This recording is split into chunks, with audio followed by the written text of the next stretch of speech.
Here today to talk to you about one of the other pitfalls that we find with the daycares that we work with. So, as I mentioned, we do work with daycares as their accountant and their bookkeeper, and a lot of times their tax professional. And one of the things that we see come up a lot of times is when daycares are operating and moving the way that they're supposed to, a lot of times they can be something that brings in a decent amount of money. And what we've also come across is that a lot of times the people that have daycares, well, just businesses across the board, right? But a lot of times we're seeing this with daycares, especially, is that they don't have a ton of financial literacy or the knowledge behind business operations, right? And one of the big components of business operations is taxes.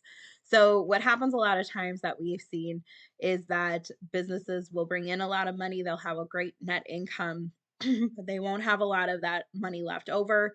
And then here comes tax time, and they get this huge 10, 15, $20,000 tax bill, and sometimes more than that.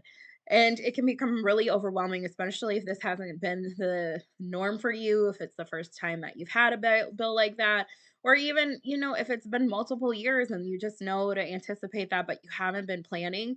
That is one of the things that we also help our clients with. So when you get money, and whether it's daycares or any other organization, when you get a good net income, when you have a good running business and it's operating the way that it should be, and you have this net income, what do you do with all of that money that's left over, right? And the thing is that we as humans operate in a certain fashion. And so a lot of times we have what's called Parkinson law that happens. And what that is when we adapt to what is available to us. So sometimes we see this when it comes to servings, right? We have plates of food, the smaller the plate, the less we'll eat. The same is true with money. The more money you have, the more you'll spend. We've seen this happen if you've ever gotten a raise and you're like, oh, I lived off of this, but now my income is more, but I still end up having the same leftover every month. What is going on here? And the thing is, the same is true with businesses. So when you have a business that has a decent net income coming in, but you're not managing and you're not controlling and you're not telling that money where to go, what can end up happening is that you're spending it. You don't have a plan for your money, it goes wherever it goes, right? And a lot of times this is the case for daycare owners, but other business owners as well. But we've seen it a lot with daycare owners because they do have a lot of money that comes in, but not a lot of planning about what to do with it.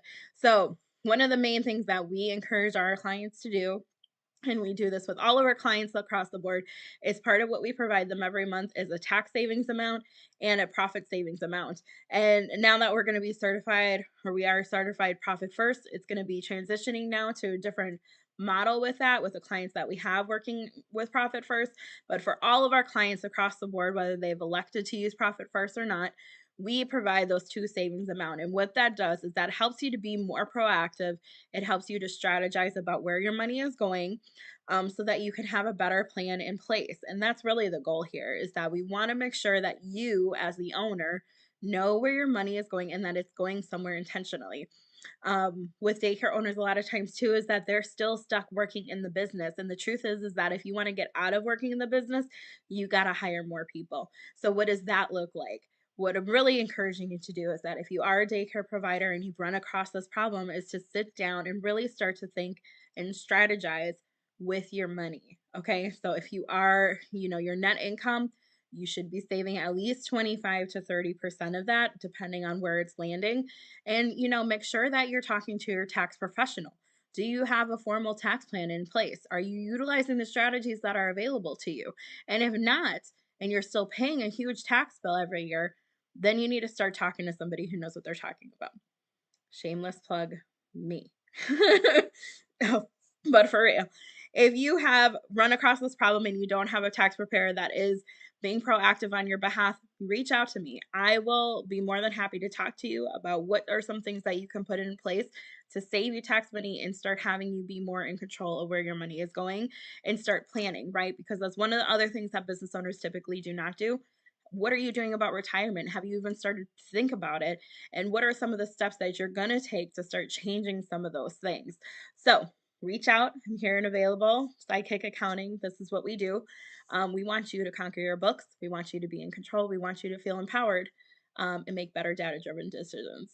So that's it for today. I will talk to you again later. Thanks for watching. Bye.